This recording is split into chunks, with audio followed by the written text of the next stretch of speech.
she wants or what she needs, or if she's not feeling well or anything like that. She can type that in, and so we can get her whatever it is she needs.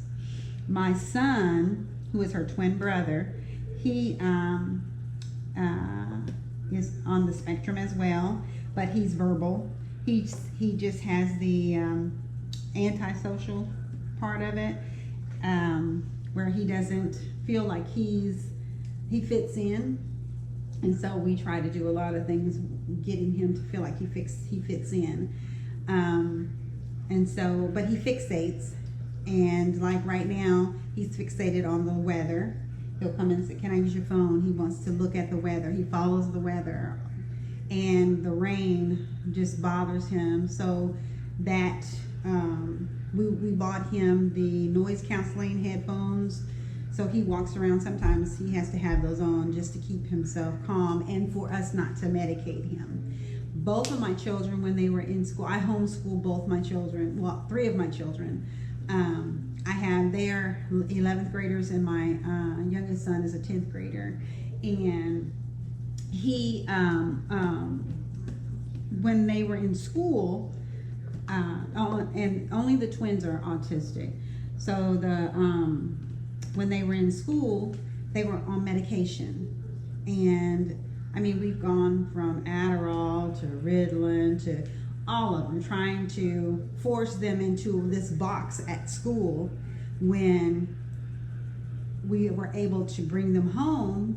And I was a teacher for many years, and my husband has blessed us to be able for me to stay home with them and homeschool them. And so when we were able to bring them home, I was able to wean them off of all meds.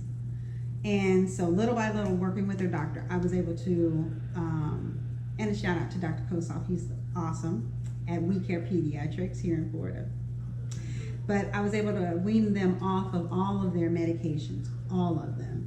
And by golly, they have just grown. I was able to do life skills here at home. My son cooks his own food. At one point, he couldn't even make a peanut butter sandwich because he just couldn't. The medication seemed like it had him in a zone. And so now he's able to fix his own. He makes his own peanut butter and jelly sandwiches. He organizes my kitchen. So I don't have to do that. He'll let me know if labels aren't turned. I'll show you. If labels are not turned the way that they're supposed to be you see that cabinet right there?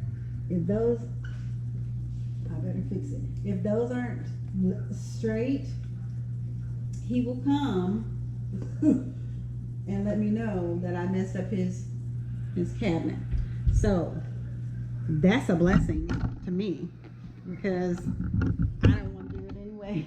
So he can do it. And he keeps that counter a certain way. And he just asked me a minute ago, what are the muffins doing over here? This is his area. This right here is where he fixes his peanut butter and jelly.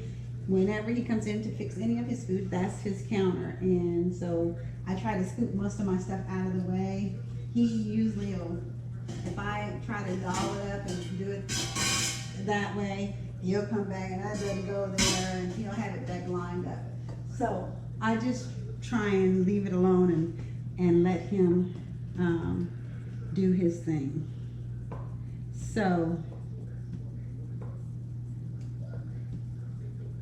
okay, so I'm gonna let this, I'm gonna grab the top and put on here, because, oh, let me show you what it looks like. Oh, you can see it. It's just like vegetable soup, except it has ground beef in it, and it's the cheap kind. It's just real easy, real quick and real easy. And I just put it together. You could do it with chicken, I imagine. If you only eat poultry, you could probably put chicken breast in there instead of ground beef. Or you can, like I said, if you're vegan, you can just do all the vegetables.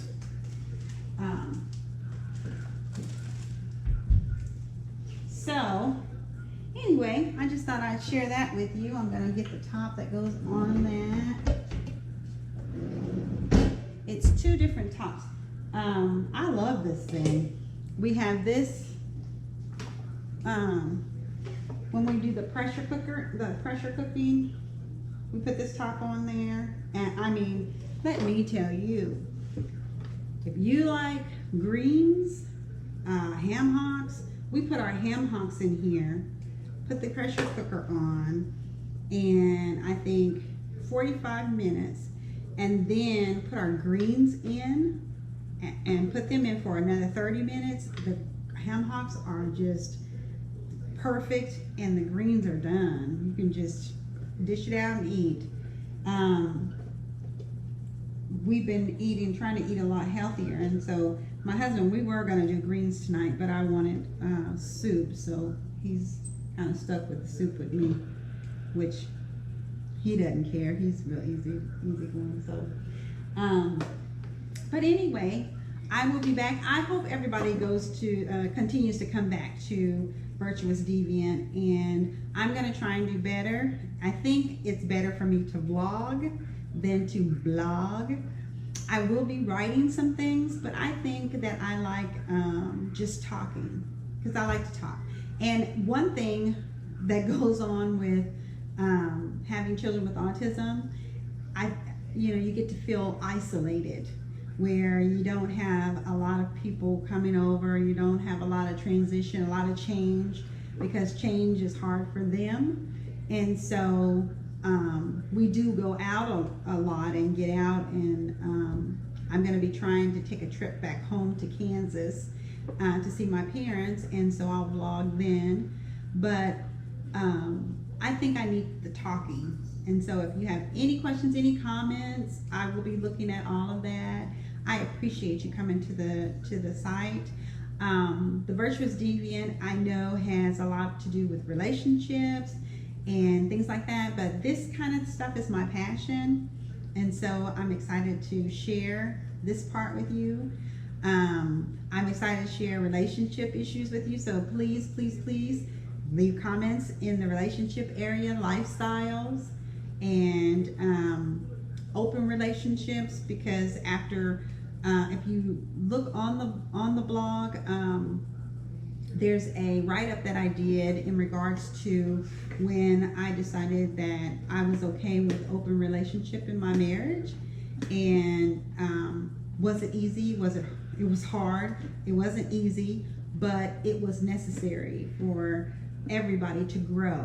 And after 21 years or 22 years, you get to a point where everybody evolves and change and grow, and everybody needs to move with the flow. And at this point I'm 54 years old, and I'm just at a point where I'm like, I just want to roll with the wind instead of always being set in a box. So we'll have more on relationships and all of that on the Virtuous Deviant as well. So keep coming back, keep supporting. We're gonna have these awesome shirts and cups and things that you can have with the Virtuous Deviant on there. So look forward to that.